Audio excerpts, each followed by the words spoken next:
যমুনার ধারে ধারে কমলের যমুনার ধারে ধারে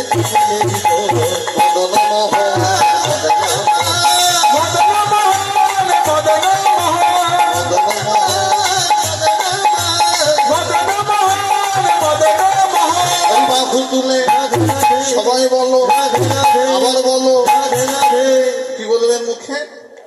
বাহ, ওটা বলা যাবে, জোরে বলা যাবে।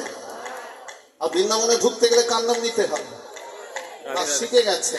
কেন কৃষ্ণ নাম চলে না? চলে। বৃন্দাবনের শিব পুজো, দুর্গা পুজো সব করা যায়।